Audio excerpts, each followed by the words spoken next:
untuk mengurangi korupsi, ya kan, DPR hanya akan mengurusi anggaran gaji pegawai. Nggak ada gaji proyek, nggak ada tuh anggaran proyek dibahas di situ. Misalnya Maluku Utara, ya kan, pertumbuhan ekonominya 27%, Kabupaten Morawali 28%, tapi kemiskinan naik. Harusnya secara teori ekonomi, kalau pertumbuhan ekonomi tinggi, rakyatnya makmur. Ini rakyatnya miskin. Kita belum dengar ada arah kebijakan bahkan wacana untuk ke arah sana, ya. Ada politisasi rektor. Pemilihan rektor aja dipolitisasi gitu loh. Karena banyak presiden, ya mungkin Presiden Jokowi juga, di belakangnya kaum oligarki. Tapi kalau saya mengatakan, uang definisinya adalah alat untuk mengeksploitasi sumber daya alam dan sumber daya manusia. Ya kan? Jadi kaum buruh itu harus sadar gitu loh kan, bahwa lawan kaum buruh itu sebenarnya adalah oligarki. Misalnya dokter itu mau praktek ada izinnya dari IDI. IDI itu serikat pekerja, masa izinnya dari dia? Bukan dari pemerintah, karena kebanyakan pimpinan buruh bukan buruh. Karena gini, PDI aja nggak berani dukung Ciptaker sebenarnya kan. Padahal partai wong cilik. Padahal partainya wong cilik, ya kan. Nah terlihat kan yang dikasih tugas untuk melahirkan undang-undang Ciptaker kader Golkar, Pak Erlangga Hartarto. Membangun infrastruktur bagus. Tapi yang terpenting adalah membangun infrastruktur manusianya, yaitu dengan pendidikan, dengan kesehatan, dengan gizi yang baik. Nah, dengan gizi yang baik, kesehatan yang baik, ya, pendidikan yang baik, harus dengan apa? Ya tadi, sistem yang saya katakan. Pak Prabowo dan Erick Thohir, atau Pak Prabowo dan Muhaimin Iskandar, atau Pak Prabowo dan Erlangga Hartarto misalnya. Dari tiga kombinasi itu, kemungkinan itu, mana kira-kira yang paling ideal?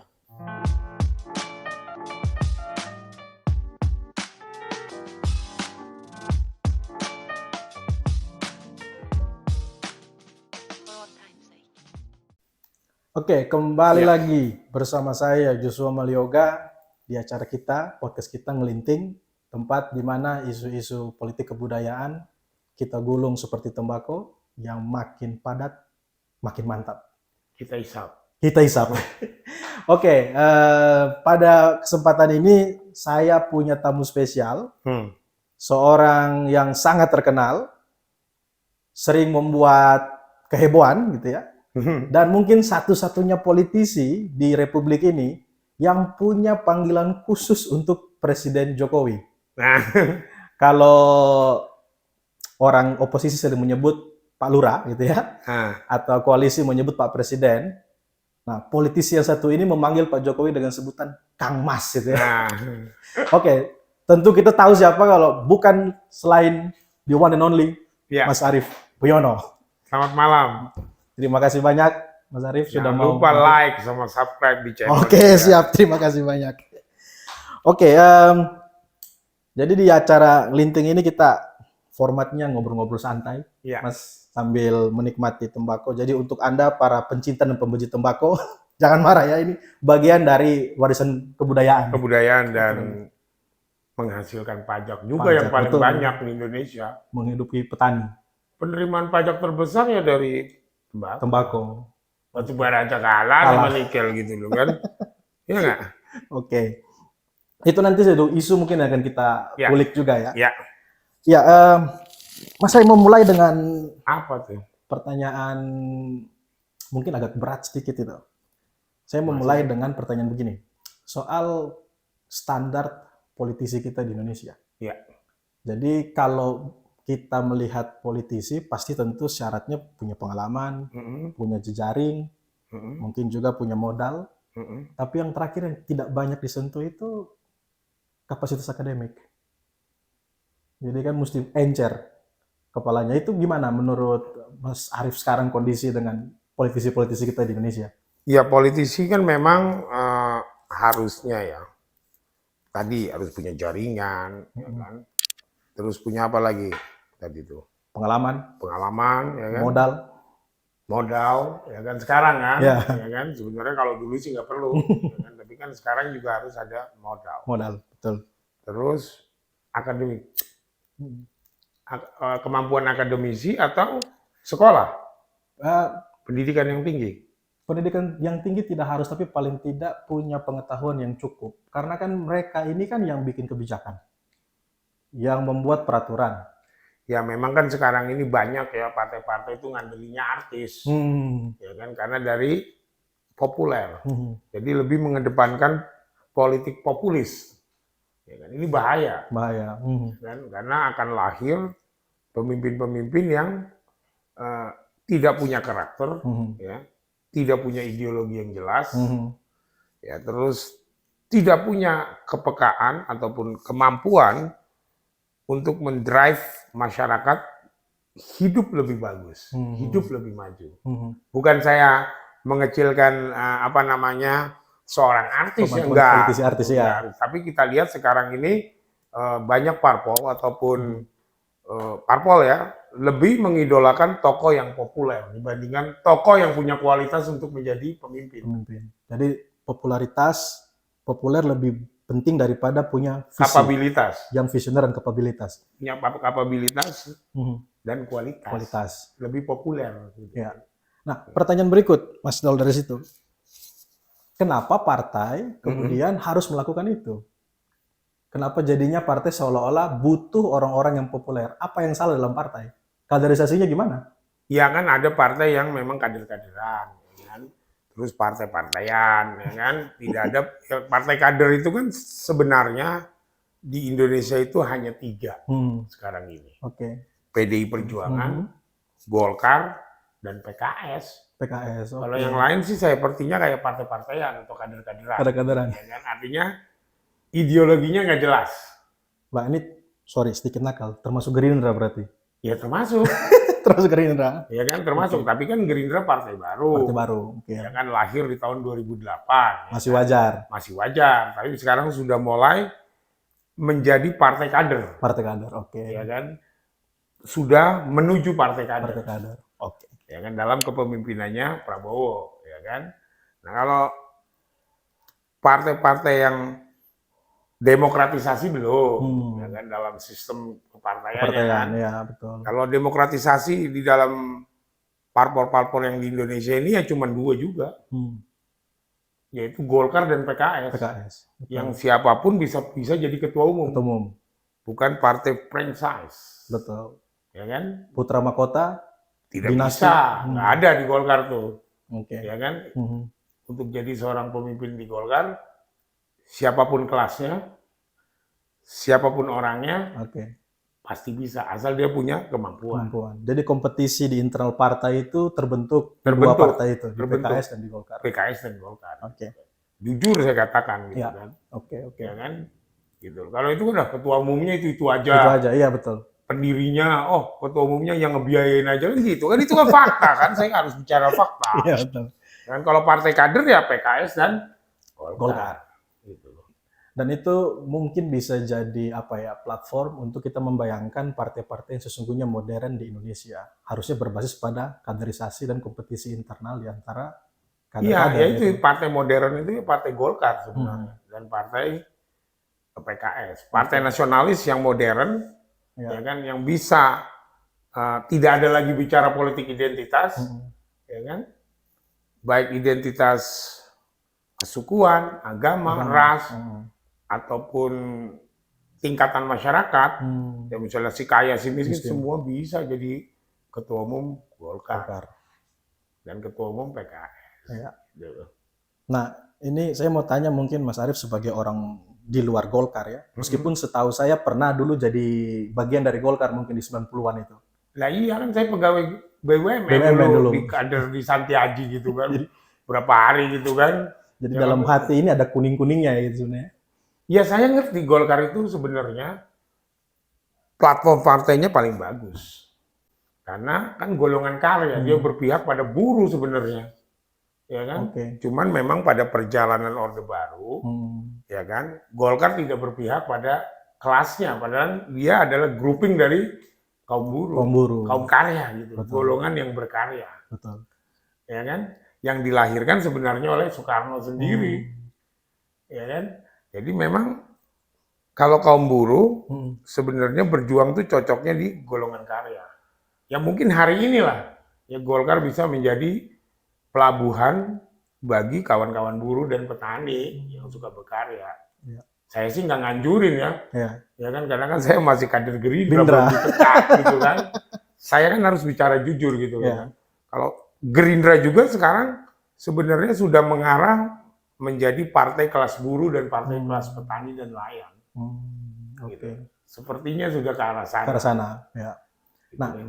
ini masuk ke pertanyaan soal kegiatan aktivismenya Mas Arief sebagai politisi. Itu kan dekat sekali dengan advokasi buruh, tani dan nelayan kan, tiga itu. Lalu belakangan kita tahu Mas Said Iqbal itu bikin partai buruh. Nah, menurut pandangannya Mas Arief sebagai orang yang dari kecil sudah dekat dengan dunia perburuan dan kemudian sekarang banyak melakukan advokasi, apa memang ada masa depan untuk partai buruh di tengah kita tidak punya ideologi dalam tanda petik kiri kan yang jadi sejak awal jadi core untuk politik Begini. kaum buruh, itu gimana Mas? Apapun Iqbal harus kita hargai mendirikan partai buruh. Buruh, oke. Tapi untuk menang masih jauh. Karena memang di dalam tubuh buruh juga organisasi buruh itu terjadi perpecahan. Ya kan, apa gerak dan visi dan misinya itu nggak sama kadang-kadang gitu loh. Jadi terpecah. Kayak misalnya KSPSI ada 2, Federasi BUMN ada berapa gitu kan. Terus KSPI sendiri ada pecah semua, KSBSI ada berapa gitu. Jadi belum satu gelombang gitu. Ya. Ya kan? Artinya misalnya Partai Buruh lebih banyak dikuasai oleh grouping-grouping dari organisasi buruh yang diketuai oleh Iqbal. Jadi ada elit-elit buruh sesungguhnya di dalam buruh. Nah itu dia, karena kebanyakan pimpinan buruh bukan buruh. Bukan buruh. Gitu kan? Nah kalau Iqbal buruh, Iqbal buruh kan, bukan lahir dari kaum buruh. Ya. Nah kalau saya kan memang buruhnya BUMN gitu kan. Ya. Nah, jadi saya mengerti gitu. Mengerti kondisi, ya. Nah kalau kita bandingkan kan misalnya di Eropa Barat, di beberapa tempat di luar itu kan partai buruh ada dan mereka punya ideologi. Kalau Mas Arief melihat misalnya gerakan buruh di Indonesia, tidak harus partai ya, tapi tadi organisasi-organisasi buruh, apakah ada ideologi di sana? Buruh tuh punya ideologi. Apa itu Mas ideologinya? Ideologinya mencari kesejahteraan. Mengejar kesejahteraan buruh dan nasib buruh. Itu ideologi awalnya. Malah justru di organisasi buruh itu tidak mengenal politik identitas. Ya kan, tidak mengenal misalnya, waduh pimpinannya Kristen, waduh pimpinannya siapa aja boleh. Karena kitab sucinya kaum buruh itu adalah kesejahteraan. Kesejahteraan. Ya kan? Solidaritas di antara orang-orang yang tertindas. Nah itu, dan juga organisasi yang paling rapi. Artinya organisasi yang dibiayai oleh anggotanya. Kalau parpol kan enggak dibiayai elit sama yang punya duit. Oligarki kan. Nah kalau buruh enggak. Sebenarnya buruh itulah sekarang lawannya oligarki. Oligarki, betul. Ya kan? Jadi kaum buruh itu harus sadar gitu loh kan. Bahwa lawan kaum buruh itu sebenarnya adalah oligarki. Ya, oligarki yang menguasai ekonomi, sumber-sumber daya ekonomi. Bukan pengusaha yang di tempat kita kerja. Kalau yang kecil dia bukan oligarki. Kan oligarki bisa dihitung pakai tangan. Iya, pakai betul. Ya kan? Betul. Artinya itulah lawan kita sesungguhnya, dan pemerintah. Pemerintah, ya. Ya kan, yang selalu dibangun pemerintahan baru itu oleh oligarki. Oligarki, betul. Ya kan? Jadi capresnya didanai oleh oligarki. Oligarki ini kepentingan oligarki. Iya. Dia nggak perlu jadi pemerintah, tapi dia bisa tentukan siapa yang jadi presiden. Nah makanya kalau kaum buruh akan mendukung parpol, ya harus jelas platform parpolnya, bikin kontrak politiknya, akan berpihak tidak kepada kaum buruh, dan petani dan nelayan. Ya kan? Kalaupun mau dukung capres ya harus ada platform itu. Nah sebelum nanti ke capres, partai mana yang platformnya memang paling cocok sesungguhnya untuk memperjuangkan kesejahteraan buruh? Kalau sepanjang yang Mas Arief tahu ya di konstelasi partai-partai kita hari ini yang akan ikut pemilu. Ya kalau melihat platformnya, hari ini kan partai yang berani melahirkan Undang-Undang Cipta Kerja itu kan Golkar depannya. Ya kan sebenarnya kan Undang-Undang Cipta Kerja itu banyak berpihak kepada buruh. Artinya ada kepastian hukum gitu. Walaupun komplemen atau kompensasi kepada buruh masih di bawah Undang-Undang Ketenagakerjaan. Tetapi kan ada kepastian hukum. Ya kan misalnya setelah dikeluarkan, ya kan, dapat berapa dari BPJS, ada kepastian. Nah, beda ketika belum ada undang-undang cipta kerja, ya kan, di mana buruh cuma menang di pengadilan aja, begitu ditagih nggak bisa ke perusahaan, ya kan, karena nagihnya hanya ke perusahaan. Kalau sekarang pemerintah harus tanggung jawab terjadinya PHK, artinya ada kepastian. Nah, undang-undang cipta kerja ini kan kalau kita lihat, lebih banyak sentralnya tuh ke Golkar. Menterinya juga yang ngurus menterinya Golkar, yaitu Menko Perekonomian Erlangga. Ya, artinya ya kan akan naik terus lah ya, hasil dari kompensasinya kan pasti akan perubahan. Tapi kan yang penting sudah ada undang-undang ciptaker yang diharapkan bisa membuka lapangan kerja. Karena sekarang kan pengangguran banyak. Ya kan? Tetapi ada grup buruh yang terus menolak. Gitu kan. Mungkin mereka nggak ngerti gitu. Mungkin mereka ingin cari massa, ingin mempropaganda kaum buruh. Ya kan gini loh, kalau ada lapangan kerja baru, otomatis kan ada consumption. Nah, consumption itu kan akan melahirkan lapangan kerja produksi, karena kan harus ada produksinya. Ya kan, artinya undang-undang ciptaker yang diciptakan oleh pemerintah Jokowi dan DPR itu sebenarnya lebih dimotori oleh Golkar. Mungkin karena Golkar itu terdiri dari golongan-golongan karya, orang yang memang bekerja, bukan orang-orang yang tidak bekerja yang bergabung di situ. Gitu. Jadi anggapan publik bahwa Ciptaker itu sesungguhnya undang-undang yang menguntungkan pengusaha tidak sepenuhnya betul ya? Enggak betul. Enggak betul itu. Ya kan? Karena gini, PDI aja nggak berani dukung Ciptaker sebenarnya kan. Padahal partai wong cilik. Padahal partainya wong cilik, ya kan. Nah, terlihat kan yang dikasih tugas untuk melahirkan undang-undang Ciptaker kader Golkar, Pak Erlangga Hartarto. Ya kan? Benar nggak? Iya. Kan misalnya mengenai perizinan harus gampang. Itu kan menghilangkan pungli. Ya kan, dengan izin gampang, usaha, modal gampang, cepat, tidak dipungut biaya, kan akhirnya apa? Buruh juga nanti bisa hidup dengan sejahtera. Nggak ada lah pengusaha yang ingin buruhnya susah. Ya kan? Karena justru yang pengusaha juga ingin orang yang dipekerjakan sejahtera. Ya kan? Tulang punggungnya yang bikin dia bisa sejahtera kan juga gitu kan? Ya itu bisa Nah, Mas, belakangan ini ada satu fenomena menarik. Jadi pengertian buruh itu, kelompok buruh tidak hanya pada yang di industri, tapi juga dosen dan guru belakangan juga membuat gerakan. Mengklaim bahwa mereka sesungguhnya adalah juga buruh, karena kesejahteraannya rendah. Semuanya kaum pekerja, kaum buruh. Masih buruh. Kan dosen juga pekerja. Guru kan udah ada PGRI. PGRI kan sekarang kalau nggak salah berafiliasi dengan KSPI, tempatnya Iqbal. Ya, itu juga pekerja semuanya. Tapi dosen yang kelihatannya belum ada.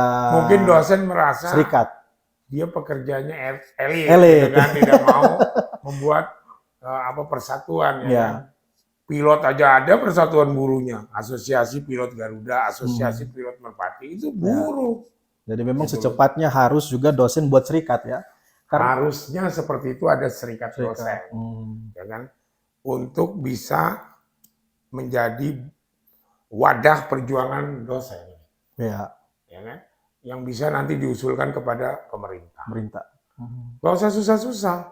Misalnya ada dosen yang profesor, doktor, ya pemerintah harus kompensasi dong, ya kan, karena dia udah sekolah, udah mendidik, ya kan, selain dari universitasnya gajinya juga ada kompensasi dari pemerintah. Misalnya yang punya gelar profesor berobat gratis, ya kan, dokter gratis, ya kan, jadi terpacu dosen itu untuk belajar, gitu kan, atau misalnya ada KPR murah, kredit pemilikan rumah murah dengan bunga murah. Itu sebagai penghargaan kepada kaum akademisi. Nah, untuk memperjuangkan itu butuh wadah, ya kan?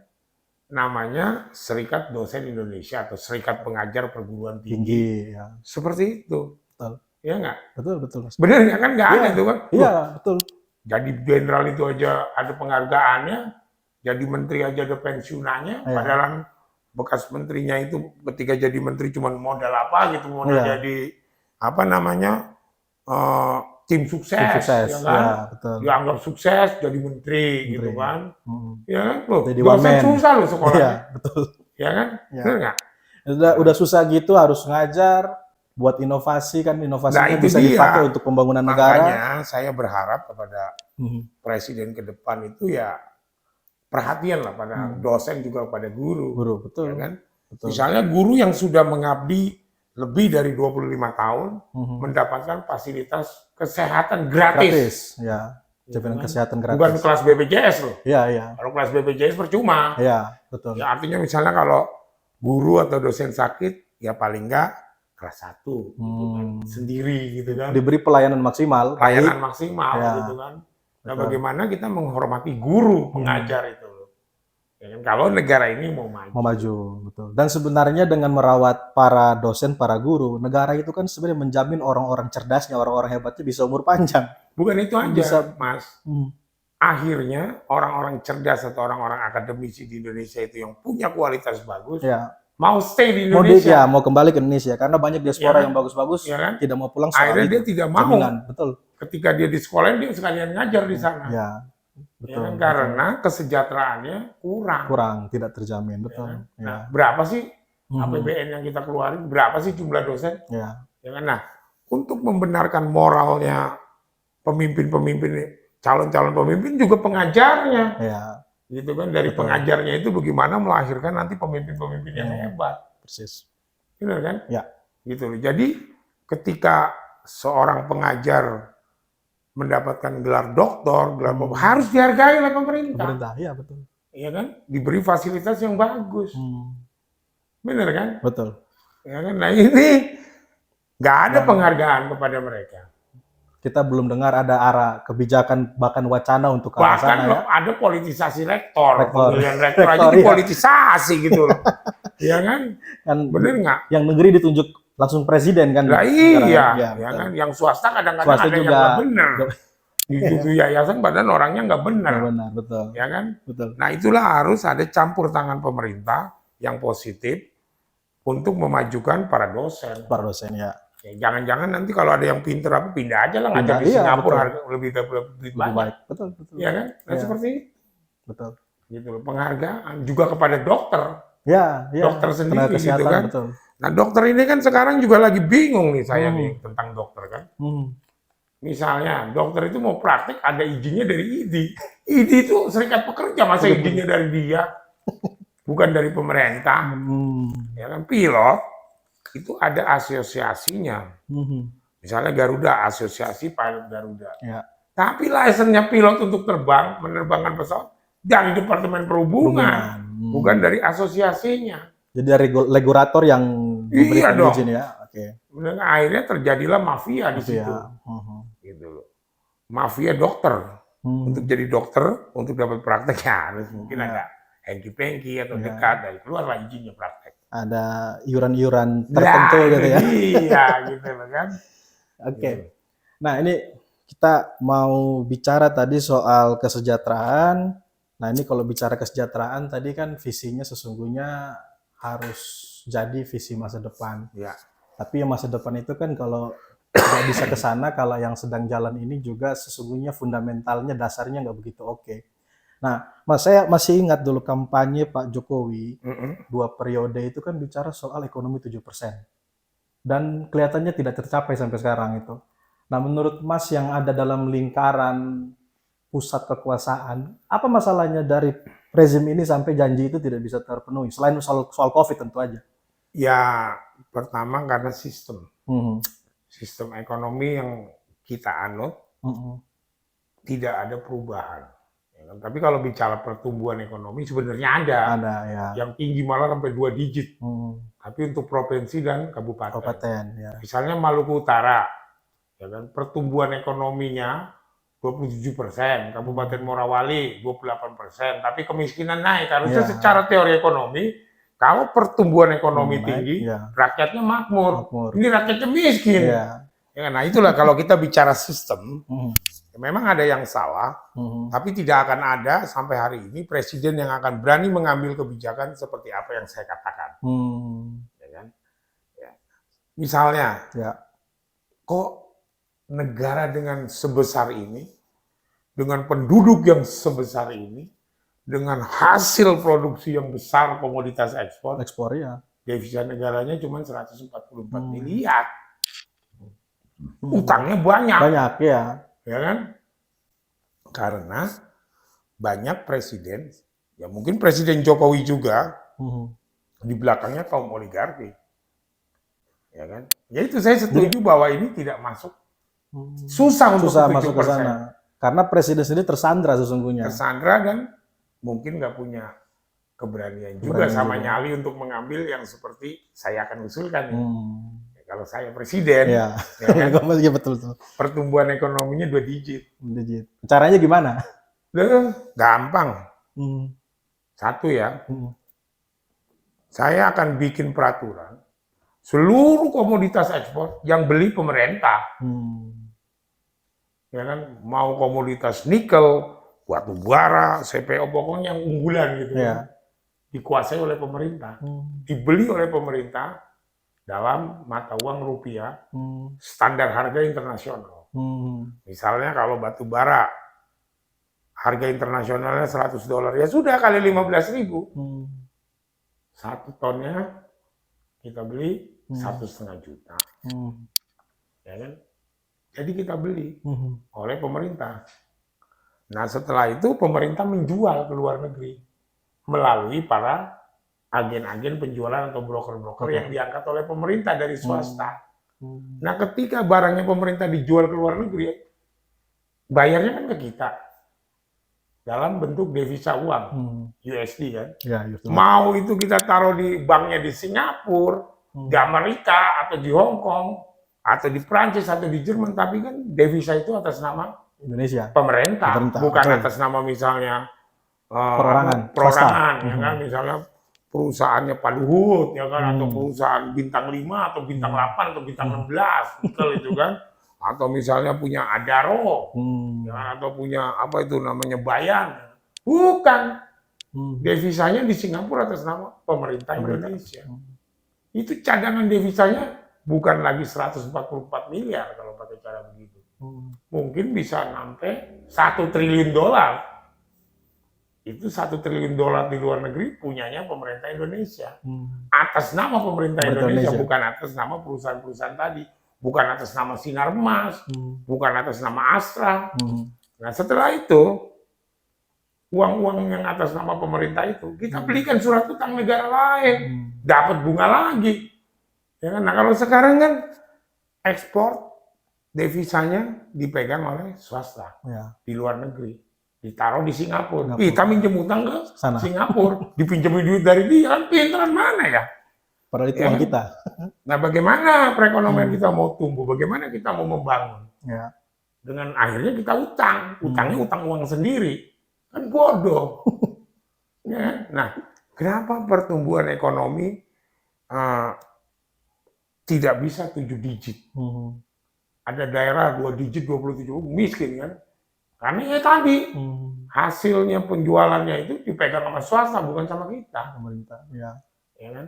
Saya akan bikin peraturan ya, bahwa seluruh hasil ekspor komoditas dari daerah-daerah, misalnya dari Riau, dari Kalimantan, dari Papua, atau dari Sulawesi, kalian harus masukkan ke bank lokal. Hasil ekspornya itu. Akhirnya kan bank-bank lokal, bank-bank pembangunan daerah ya, BPD. Over liquid. Kalau tidak dipinjamkan ke masyarakatnya, ya kan, dengan bunga kan. Ya kan. Dan juga akan saya bikin peraturan ini loh kalau mau jadi presiden dengan tujuan mensejahterakan rakyat. Ya kan.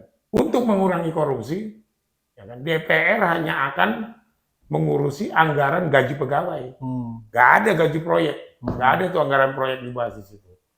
Jadi kita bikin peraturan, pemerintah daerah boleh ngutang di bank daerah itu untuk membangun infrastruktur, untuk bangun rumah sakit, untuk bangun pasar, untuk bangun stasiun, sekolahan, jalanan. Boleh ngutang di banknya dia. Boleh ngutang, karena kalau nggak ditarik ya over liquid, harus dibayar BI gede bunganya. Betul. Akhirnya terjadi stagflasi. Bukan inflasi, stagflasi. Yang sekarang sedang terjadi. Yang sekarang sedang terjadi. Ya kan? Bukan stagflasi dan inflatoir. Jadi inflasi yang disebabkan oleh duit yang tidak bisa digunakan untuk masyarakat. Ya. Banyak inflatoir ya namanya, inflatoir dalam bahasa ekonomi. Nah, kalau pemerintah daerah diizinkan pinjam duit, ya itu rakyat di daerah, terutama di luar Jawa ya, banyak yang nggak mati, banyak yang sehat-sehat, banyak yang pinter. Ya sekarang mau bangun sekolahan, mau bangun rumah sakit, ngajuin dulu ke DPRD. Dari DPRD nanti ke DPR anggaran. Udah di anggarannya dibanggar, dipotong lagi 7%. Kontraktornya kan dikolong sampai 50%. Keluarnya lama ya, keburu mati rakyat di situ. Tapi kalau pinjam kan ada hitungannya pinjam di bank. Misalnya membangun rumah sakit harganya 300 miliar. Ya kan ada penilaiannya dari bank. Ya kan ada appraisal-nya. Oke nggak nih proyek dibiayai dengan uang bank 300 miliar. Nah kalau orang banknya bermain, nanti lu macet nih. Ya kan?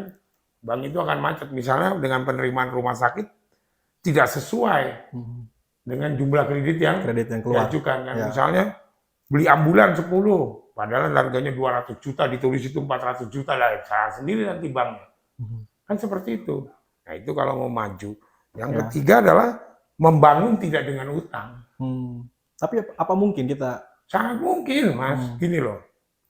Bangun infrastruktur kan tuh bangun bangunan kan. Bangun jembatan, ya kan, bangun jalan tol. Ya kan. Bangun jalan tol memang ada untuk efek ekonominya kepada rakyat. Nggak ada. Coba kita lihat dari tol Bawen ke sana, ke Semarang. Ada nggak di pinggiran jalan pada dagang? Nggak ada. Coba lihat tuh Pantura mati setelah ada jalan tol. Betul. Ya kan? Yang perlu dibangun itu jalan negara, bukan jalan tol. Jadi gini, biaya pembangunan jalan, salah satu infrastruktur jalan, itu yang termahal adalah pembebasan lahan. Mau jalan tol itu adalah pembebasan lahan. Kedua adalah bahan bakunya. Bahan baku, betul. Nah sekarang bahan bakunya ada nggak di Indonesia? Semua ada kan, batu, pasir, semen ada semua. Besi ada semua.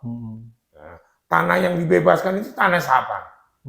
Kan tanah rakyat Indonesia. Masa kita mau bangun tol, mau minjem duit ke bank, minjem duit ke luar negeri pakai dolar, dolarnya kita kurs. Kan bodoh. Ya kan? Jadi gini loh.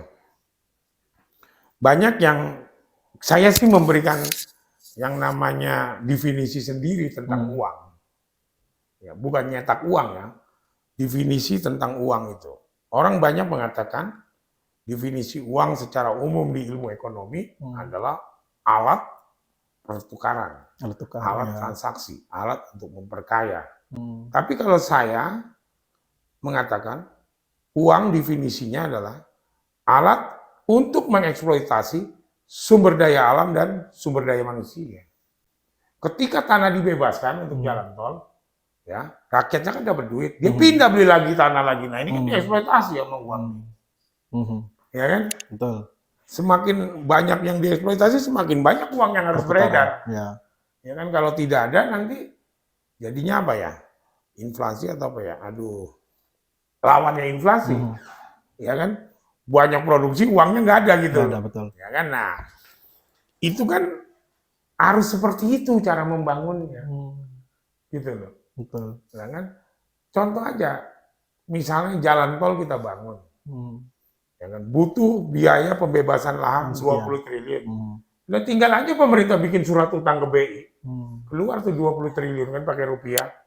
Nah, duitnya kita drop di bank-bankan, di Bank Mandiri, di BRI, di Bank BTN, di Bank BCA, bank-bank apa kan. Bank-bank negara itu juga menambah liquid daripada bank tersebut. Apakah rakyat ketika tanahnya dibebaskan, misalnya dia dapat 100 juta diceng-ceng 100 juta kan enggak, pasti di bank aja. Hanya tulisan. Ya kan? Nah, seperti itu kita menjauhi dari utang. Kalaupun kita mau pakai devisa, udah ada kita kumpulin tuh banyak di luar negeri. Ya kan? Pakai devisa dolar, ya kan, untuk beli traktornya atau untuk beli alat yang membangunnya, kan cuma dikit. Dibandingkan beli pasir, beli semen yang membebasin biayanya, kok pakai dolar ya? Habis itu dijual kasih sama Pak Jokowi. Untungnya dari mana Indonesia? Dijual ke swasta kayak Yusuf Hamka. Sekarang ditagih utang. Sekarang dia lagi utang. Gimana gitu loh? Ya kan? Kata Mas Arief nggak usah dibayar ya? Nggak usah, ngapain? Ya kan? Oke. Ini tadi penjelasan panjang itu cuman gini, Mas. Saya mikirnya gini, kalau Mas Arief betul jadi presiden, jadi rezim, lalu kemudian kan sektor swasta itu sebenarnya diambil alih sebegitu luas itu. Saya bayangkan jangan-jangan rezimnya Mas itu cuma 1 bulan berkuasa Mungkin. lalu dijatuhin. Mungkin saja. Karena banyak pihak yang sebenarnya kan tadi kita tahu kan yang berkuasa ini kan oligark segala macam ya nggak akan umur Tapi panjang kalau gitu mau kan. dijatuhkan ya nggak apa-apa. Ya kan? Ya, betul. Tapi apakah bisa apa enggak nantinya yang dijatuhin kan harus berpikir gitu kan. Ya kan? Oke. Nah, saya mau geser ke masih bicara soal kita bayangkan Indonesia ke depan. Nah, salah satu proyek ambisius Pak Jokowi itu kan IKN. Sedangkan kita tahu secara fiskal kita sesungguhnya agak kesulitan biayai pembangunan IKN yang begitu mahal. Dan belakangan kan Pak Jokowi akhirnya udah harus kemana-mana cari investor juga sulit masuk. Sulit ya. Itu gimana itu? Gini loh ya. Membangun ibu kota itu nggak cukup 5 tahun. 100 tahun mungkin kan. Belanda aja bangun Jakarta berapa ratus tahun. Ya kan? Memangnya Pak Jokowi itu Bandung Bondowoso. Bisa bangun Prambanan dalam 1 malam. Ya. Udah nggak ada Bandung Bondowoso. Ya, kalau kita mau tarik pakai mitos atau mitologi atau mistik logologi, ya, memang ibu kota negara itu ya di Jakarta. Gitu. Cuman sampai hari ini memang 7 presiden ini nggak sadar, ya, nggak pernah menghormati leluhur kita yang memerdekakan Indonesia. Malah kalau udah jadi presiden pengennya jadi raja, ngawinin anaknya di istana, seakan-akan dia raja. Baik Soekarno sampai Jokowi. Yang tidak hanya Pak Harto. Ya kan? Kenapa? Mereka berkantornya di Istana Belanda tuh, bekas Istana Belanda. Ya kan? Istana Merdeka itu kan istana penjajah. Ya kan? Makanya begitu habis rapat ke situ, para menterinya kesurupan pada korupsi. Karena di Belanda itu kan butuh upeti. Nah itu. Udah ditunjuk kemerdekaan Indonesia itu di Jakarta. Gitu. Dibacakannya juga di kampung, bukan di istana penjajah. Kita nggak merebut istana penjajah tuh, perang kan? Di kampung, yaitu di Jalan Pegangsaan di mana. Tapi ada nggak presiden sampai hari ini, ya kecuali Soeharto ya, menghormati para leluhur yang memerdekakan negeri itu. Waktu itu di Jalan Pegangsaan Timur itu berkumpullah dalam sejarahnya ada orang Sumatera, orang Indonesia Timur, orang Jawa, mendeklarasikan kemerdekaan di tanah yang diberikan oleh Tuhan, ditunjukkan nih kamu merdeka di orang kampung dekat rakyat. Kamu membacakan teks proklamasi pertama kali dan menaikkan bendera merah putih itu di Pegangsaan di mana? Nggak ada yang hormatin misalnya malam hari ya. Kita kan orang yang religius, bangsa yang religius, percaya dengan kehidupan yang akan datang dan orang-orang itu masih ada. Nggak pernah didoain di situ. Nggak pernah misalnya kita bikin doa bersama di situ mendoakan para pahlawan yang membacakan teks proklamasi dan menaikkan. Nggak ada. Di situ sama di Kerawang nggak ada. Ya kan? Nggak ada. Akhirnya apa? Pak Harto bikin tugu proklamasi, belakangnya ditempatin oleh para gembel, oleh tunawisma. Ya negaranya jadi gembel. Gitu kan. Begitu jadi presiden, hormatnya di DPR. Presiden Amerika itu jadi presiden, hormatnya di Capitol Hill kepada monumen kemerdekaan dia, menghormati pendahulunya. Nggak ada hormat makanya, apalagi ini mau dipindahin ke IKN. Jadi sebenarnya menurut Mas Arief itu kebijakan IKN itu kebijakan yang gini loh, yang tadi saya katakan. Nggak pas itu ya. Membangun infrastruktur bagus. Tapi yang terpenting adalah membangun infrastruktur manusianya. Ya. Yaitu dengan pendidikan, dengan kesehatan. Ya. Dengan gizi yang baik. Ya. Nah, dengan gizi yang baik, kesehatan yang baik, ya, pendidikan yang baik, harus dengan apa? Ya tadi, sistem yang saya katakan. Bahwa pemerintah daerah diizinkan pinjam duit ke banknya. Ya kan? Mau dibangun IKN kayak New York juga kalau sistemnya begini nggak akan maju daerah-daerah. Ya. Sekarang saya tanya deh, itu udah dibangun infrastruktur semua tuh di luar Jawa. Ada nggak kemajuannya? Nggak ada. Makin banyak yang ke Jakarta sama ke Jawa. Iya, betul. Begitu. Pusat-pusat ekonominya soalnya masih di situ-situ aja. Nah, ya iya. Betul. Kayak misalnya apa itu dulu? Tol laut. Tol laut, ya. Ya mana bisa, orang di Papua nggak ada pabrik, nggak ada industri, Malah Di sekarang Maluku nggak ada industri, bawa apa? Bawa isi pulang kosong, ya rugi. Gitu. dan program itu kelihatannya nggak berhasil. Nggak penting ibu kota dipindahkan. Ya, Yang penting adalah merubah sistem perekonomian. ya. Nah, saya masih mau ngomong soal IKN dikit itu, Mas. Ini jadi pertanyaan yang sering saya tanyakan ke teman-teman siapapun yang hadir di Linting. Ini kan kebijakan risiko tinggi. Bukan cuma tadi soal visinya, tapi ini kan kebijakan multi rezim. Kan Pak Jokowi sesungguhnya jadinya mengikat kaki orang kan. Ya belum Bahwa tentu, Mas. Itu dia. Itu kan undang-undang. Iya.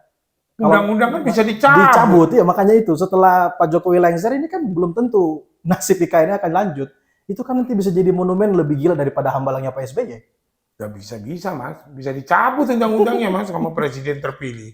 Waduh, nyusahin saya ini kan, udah cabut aja loh DPR kan. Ya kan? Bisa. Gitu loh. Jadi bukannya saya tidak setuju. Ya. Tapi ini bukan yang diinginkan rakyat. Oke. Seluruh Indonesia. Buat apa sih, Mas? IKN-nya bagus tapi di sono rakyatnya miskin tuh. Buat apa? Ya kan kayak tadi. Ada Kabupaten Morawali, Maluku. Wah, pertumbuhan industrinya di Maluku Utara tuh 70%. Pertumbuhan ekonominya 27%. Kemiskinannya nanjak, rakyatnya masih miskin. Dari mana? Ya kan, jadi nggak penting IKN itu. Yang penting adalah gimana masyarakat di daerah di luar Jawa bisa memiliki fasilitas kesehatan dengan cepat. Sekarang gini loh, pindah IKN. Berapa banyak pemerintah akan membawa pegawainya ke sana? Misalnya taruh 500.000, berapa jumlah dokter yang harus dibutuhkan untuk 500.000 orang itu? Berapa jumlah pendidik untuk mendidik anak-anak mereka? Nggak dipikir apa ke situ. Memang bangun IKN 5 tahun. Nggak ada gitu loh. Makanya sekarang Pak Jokowi lagi keliling-keliling tuh nawar-nawarin, ternyata nggak ada yang mau. Dan juga sampai nawarin kepada warga Singapura untuk tinggal di IKN. Aduh. Sampai keruk pasir buat itu dia. Jual pasir ke Singapura. Iya kan. Sekarang udah ngomong nih dia. Iya. Ya kan sulit nyari uang pemerintah Indonesia loh, kan? Gitu loh. Saya juga nggak tahu yang ngusulin itu siapa. Katanya Soekarno. Gitu kan. Nah, Soekarno itu kan dulu bicara tentang itu mungkin politik itu takut di Belanda kan. Ya kan. Dia juga nggak sadar kok pengennya jadi raja tinggalnya di istana. Bukan bangun istana sendiri itu di pegangsaan. Nah, Mas, apa sebenarnya poin ini juga Pak Jokowi sadari sehingga sekarang dia harus cawe-cawe memastikan transisi rezim ini tadi orang-orang yang akan diatur sama dia ya lanjutin, jangan mungkin dia khawatir. Mas, ini ada kutukan Mas kepada mantan-mantan presiden Indonesia karena dia nggak hormat sama leluhurnya yang memerdekakan negeri ini. Ya. Mana ada mantan presiden nggak dicaci maki, Mas? Dikuyu-kuyu. Coba ada nggak? Soekarno, ya kan? Soeharto, Gus Dur sendiri, ya kan? Habibie, Megawati, SBY kayak apa? Hukum karma. Karena presiden yang jadi ini nggak punya hikmat dan kebijaksanaan, gitu loh. Ya kan? Akhirnya nanti dikutuk.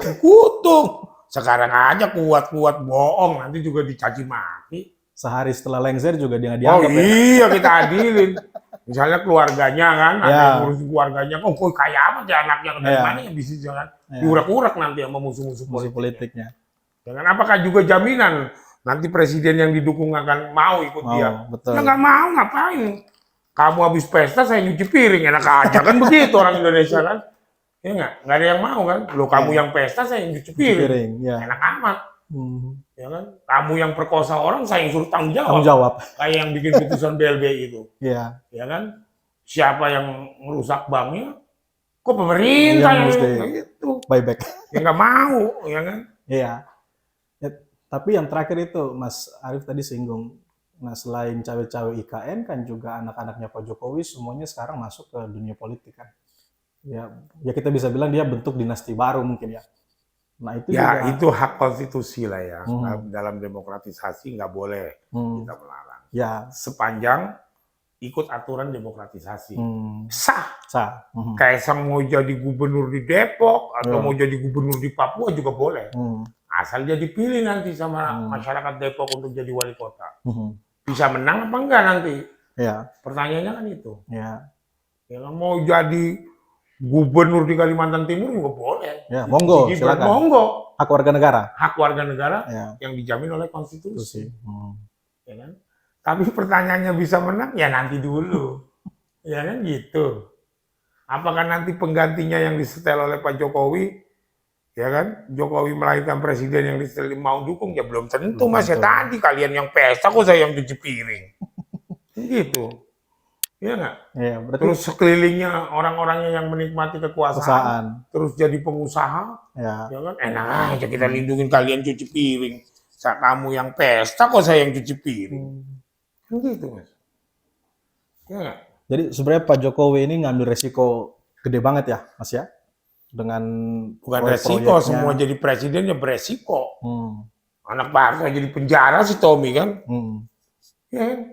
Sekarang apalagi tuh BTS tuh katanya nyamber-nyamber ke mantunya Bu Mega. Gak ada yang kuat dihukum. Betul. Iya kan? Kalau rakyat udah bergerak kan, gak ada Mas. Pokoknya kena kutuk semua Mas Presiden Indonesia. Ya. Karena gak hormati. Karena tidak menghormati tanah kemerdekaan. Oke. Itu. Ya. Coba saya lihat, coba cari jejak digitalnya, ada nggak presiden mendatangi ya kan Tugu Proklamasi, tempat dibacakannya proklamasi kemerdekaan. Cuma Pak Harto yang menghormati bikin Tugu Proklamasi, makanya dia 32 tahun dia dilindungin gitu. Dia nggak mau ngantor di istana bikin binagraha. Karena takut Mas kesurupan Belanda nanti. Kesurupan noni Belanda. Oke. Ini kan kita lagi transisi, lalu kemudian sudah ada 3 nama Thomas yang beredar. Mas Anies, Mas Ganjar, Pak Prabowo. Ya. Dari 3 itu sesungguhnya yang ideal. Menurut penerawangan Mas Arief itu siapa? Menurut saya kalau dari 3 itu. Secara pribadi. Ya kan kata Pak Sofyan Manandi itu, ya kan pengusaha, ya kan pernah jadi ketua Apindo, Asosiasi Pengusaha, bahwa Pak Prabowo, Pak Ganjar, Pak Anies nggak punya pengalaman dalam bidang ekonomi. Ya. Nah, sekarang tinggal bagaimana ketiga orang itu bisa belajar ekonomi, bisa menyajikan sebuah platform ekonomi yang bisa sesuai dengan keinginan pengusaha dan buruh dan keinginan rakyat. Rakyat ya. Ya kan? Betul. Yang nanti mungkin rakyat akan memilih. Ya kan udah dikatakan sama Pak Sofyan Manandi. Betul. Bahwa pemimpin yang harus ngerti ekonomi. Ya. Dan saya juga pernah ngomong 2017 Prabowo pasti kalah sama Jokowi. Selain dia incumbent, ekonominya juga tumbuh bagus waktu 17 ke 19. Yaitu dengan dia bangun infrastruktur gitu kan. Bagi bansos banyak betul. Ya kan? Ya senang rakyatnya kan. Ekonomi maju. Tapi ekonomi yang didasarkan kepada consumption, bahaya. Ya kan? Bukan kepada production gitu loh. Ya kan? Ya kalau dari 3 itu memang tidak ada punya pengalaman ekonomi. Ya kan? Ganjar hukum. Ya. Terus Anies itu ekonomi sama politik. Ya. Kapan dia jadi pedagang? Kapan dia jadi pengusaha? Prabowo masih ada pengalaman jadi pengusaha setelah jadi Danjen Kopassus. Ya. Nah kalau Pak Jokowi punya pengalaman panjang, pengusaha dari kecil UMKM sampai nasional ya. Makanya dia bisa mengelola Indonesia walaupun banyak orang yang mengatakan juga tidak puas dengan cara pembangunannya Jokowi seperti tadi IKN gitu kan. Ya itu kan pandangan orang lah. Ngelihatnya dari sisi mana. Tapi kan tujuannya Jokowi bagus supaya luar Jawa itu maju. Ada gitu. Pemerataan. Nah, iya. Tapi pemerataannya bukan pemerataan yang itu. Yaitu pemerataan pendapatan, yaitu pemerataan kekayaan, yaitu pemerataan bahwa hasil kekayaan daerah itu dikuasai oleh daerah itu, oleh rakyat di daerah itu dinikmati. Kan enggak. Ya tadi itu Maluku Utara, Morawali, pertumbuhan ekonominya 2 digit, rakyatnya miskin. Dari mana ya teori ekonominya kan? Ya kan? Ya, oke. Nah, Mas, ini saya mau sedikit kulik karena Mas kan masih di Gerindra ya. Jadi mau kulik sedikit mengenai Pak Prabowo. Kiprahnya belakangan ini kan terakhir misalnya secara global itu bikin heboh. Waktu kasih proposal di Eropa yang Menhan.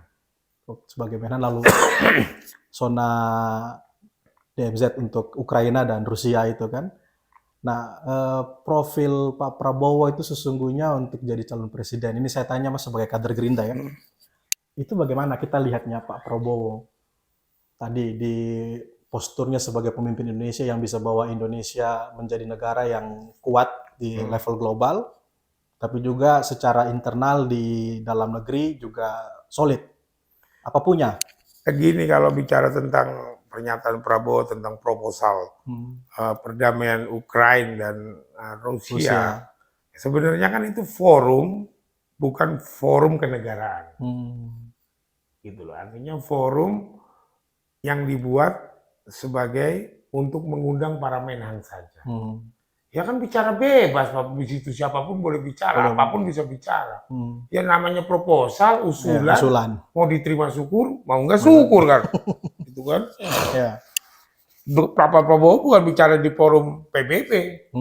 Dengan Pak Prabowo bukan bicara di forum Dewan Keamanan PBB, tapi bicara di sebuah seminar yang dihadiri rata-rata oleh menhan di dunia.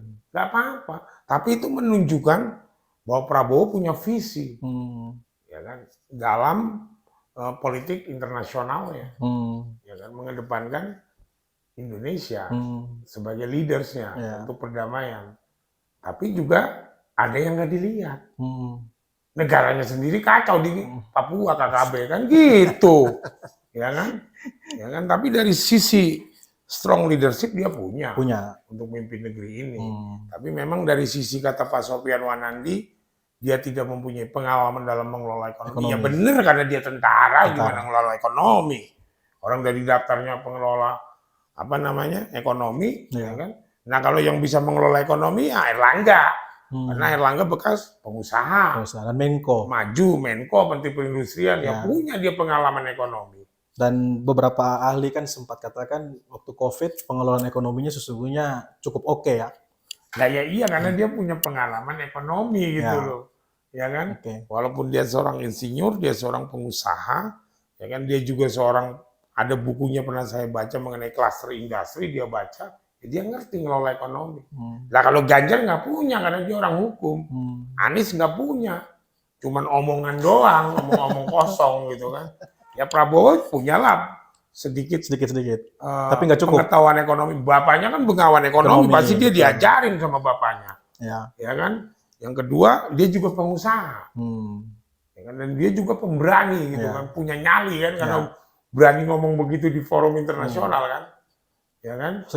Walaupun kata pandangan orang ada yang ngenyek dia, lah Papua aja kayak gitu kan, yang ngomong kan, terus kok bukan presiden ngomong, ya jangan dipikir, karena itu bukan forum kenegaraan, tapi itu hanya seperti CSIS gitu, ya kan, atau UKSW bikin seminar, tapi pesertanya misalnya Menteri Pendidikan seluruh dunia gitu loh kan, atau Menteri Kesehatan, ya bebas ngomong gitu.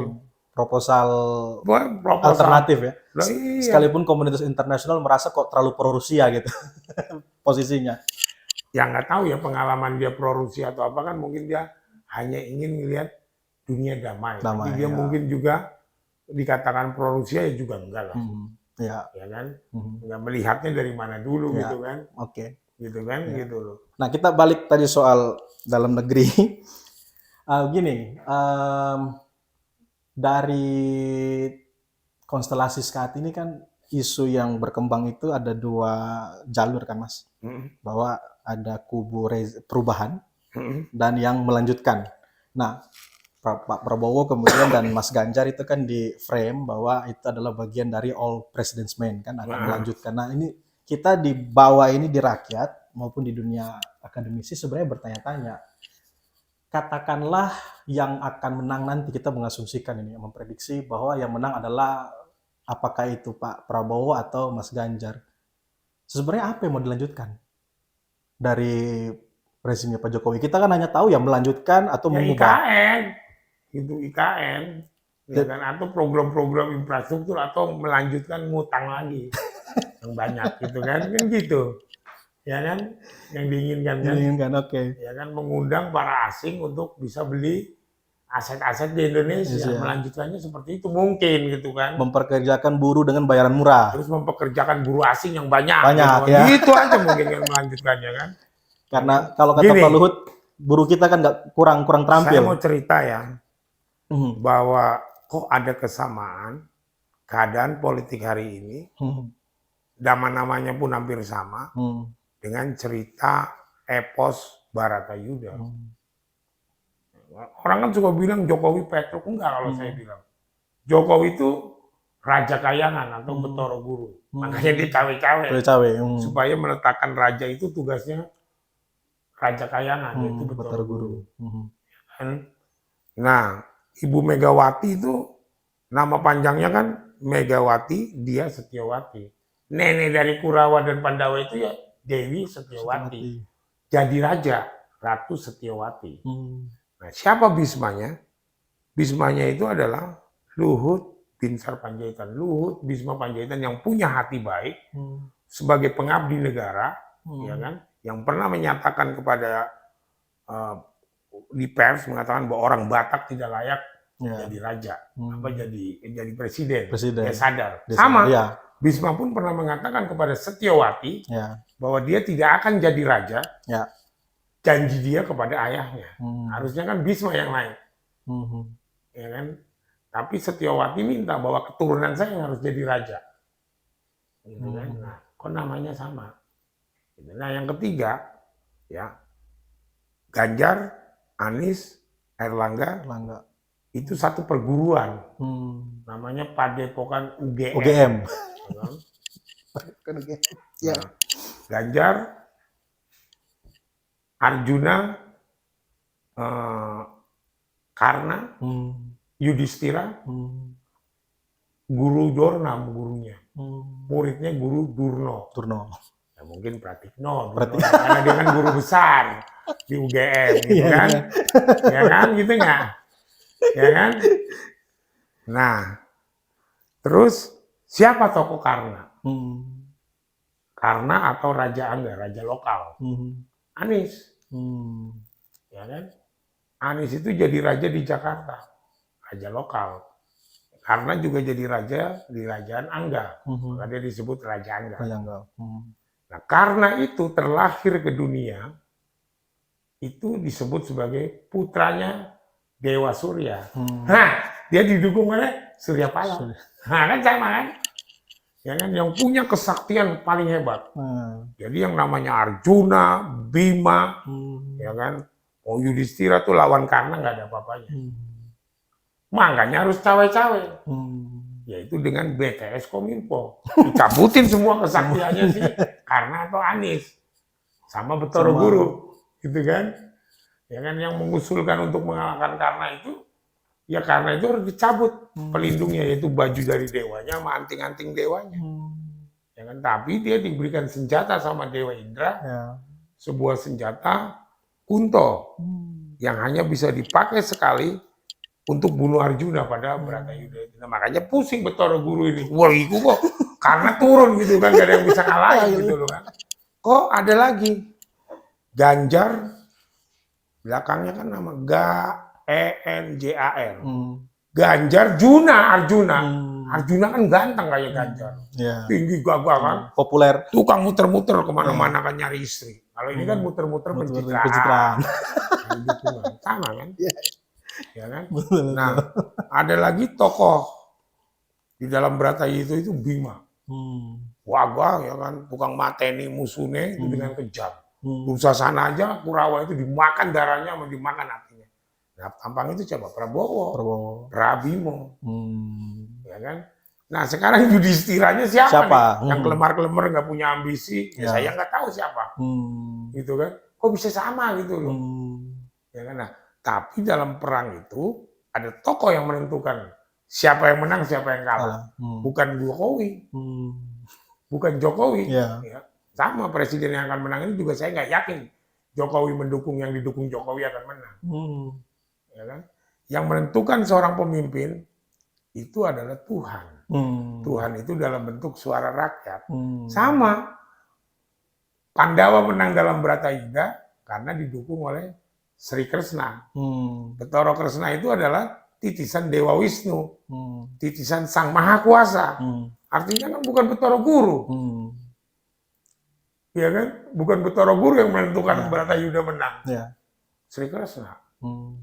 Ya kan? Ya. Nah, kita cari nih, Nah, Sri Kresna ini berpihak kepada siapa? siapa? Dalam gambaran, Sri Kresna itu memakai baju kuning, kemas-kemasan. Nah, saya nggak tahu yang baju kuning siapa gitu loh kan. Mungkin Mas Erlangga. Saya nggak nembak ke situ. Yang penting Sri Kresnanya itu Sri Kresnanya siapa? Harus Oke. ada tokoh Sri Kresna. Ya. Karena Sri Kresna itu yang akan tahu gimana cara matiin Bathara Durna, Bengawan Durna, Ya. gimana cara matiin Karna, gimana cara matiin Bisma. Karena Duryudono itu berani perang karena 3 orang ini. Jadi oke, ini kita menarik banget ya menerawang apa namanya politik kontemporer ini dari politik pewayangan dan ada banyak kesamaan-kesamaannya. Tinggal nanti kita lihat arahnya nanti akan kemana. Si Krisnanya Jadi ini gini munculnya loh, siapa kapan? munculnya ini ya? begini. Jadi Arjuna sama Bima yang capek perang, Iya. yang Ngambil yang jadi raja Yudhistira. Yudhistira. Orangnya lemah-lemah, nggak punya ambisi untuk jadi raja. Yang ini yang Mas Arief belum tahu kira-kira penerawangannya siapa sekarang ini dari Nah, tokoh-tokoh. saya belum yang- tahu tuh tokoh itu, makanya harus ada tokoh Krisnanya juga. Nanti kita lihat dalam waktu menunggu sampai pencalonan akhir tahun ini ya. Ya bulan 8, bulan 9 lah ada Kita- kejutan. Kita lihat Krisnanya siapa, Krisnanya siapa, Yudhistiranya Yudhistiranya siapa. Oke. Gitu loh. Ya, Ya kan? ya. Kalau sesuai epos Bharatayuddha. Bharatayuddha. Oke. Nah, ini mungkin kita masuk ke pertanyaan terakhir. Apa tuh? Nah, saya mau tanya soal pasangan-pasangan capres-cawapres yang kira-kira ideal, tapi kita lihat yang sudah beredar di masyarakat. Kalau saya kayak karena Mas Arief orang Gerindra, jadi saya akan pakai Pak Prabowo dan Ya. pasangannya ya. Pak Prabowo dan Erick Thohir, atau Pak Prabowo dan Muhaimin Iskandar, atau Pak Prabowo dan Erlangga Hartarto misalnya. Dari 3 kombinasi itu, kemungkinan itu, mana kira-kira yang paling ideal? Yang paling ideal. Ya, yang paling ideal. Yang bisa menang dan kemudian kalau mimpin, kira-kira bisa membawa Indonesia ke harapan. Begini, kalau sesuai aturan undang-undang, presiden itu kan diusung oleh parpol. Ya. Yang paling ideal ya Prabowo sama Muhaimin. Yang paling ideal. Karena selain soal undang-undang threshold-nya bisa dipenuhi ya. Threshold-nya dipenuhi. Kan tapi Erlangga juga Yang kedua, dia sudah bikin perjanjian. sudah ada perjanjian koalisi. Kalau sama Golkar kan belum ada. Belum ada Kalau Erick kan nggak punya partai. partai. Jadi kita nggak usah berandai-andai Prabowo Erlangga Ya. atau Prabowo Erick. Yang sekarang ini adalah Prabowo Muhaimin. Kan semenangnya ada. Muhaimin mewakili NU. Dia anak muda. Representasi tokoh muda. Ya kan? Jadi pasangan Prabowo Muhaimin itu jangan dianggap enteng loh. Ya kan? Benar nggak? Yang paling mungkin ya Prabowo sama Muhaimin hari ini, detik ini. Ya. Karena Gerindra dan PKB sudah bikin perjanjian. Oke. Ya. Kalau nanti nggak perjanjian keluar bagaimana? Ya. Misalnya dia sama Erick, PKB-nya kabur, Prabowo malah nggak bisa maju. Nanti presidensial threshold-nya nggak Ya kan, terpenuhi. sedangkan Golkar sudah bersama KIB. KIB. Tapi KIB juga nggak jalan kemana-mana itu kelihatannya. Udah nggak pecah jalan aja. kemana-mana kan juga misalnya PAN ke PDI. Ya. Ya kan, Lah itu justru itu Mas. P3 mendukung Ganjar. Ganjar dan sorongkan Sandiaga Uno. Iya kan? Sandiaga Uno, ya kan? Tapi kan belum ada kata sepakat 3 orang itu menyatakan KIB bubar.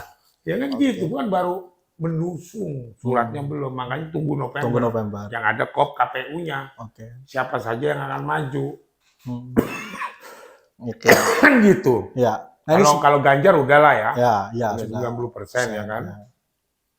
Untuk PDI bisa ngusung Ya. sendiri, cuman hanya siapa ya nanti kehendak Tuhan lah ya yang bisa merubah itu semua gitu kan. Ya. Karena yang menentukan presiden terpilih itu nanti bukan Jokowi, cawe. Silakan aja cawe-cawe, tapi kalau kata Kresna enggak apa?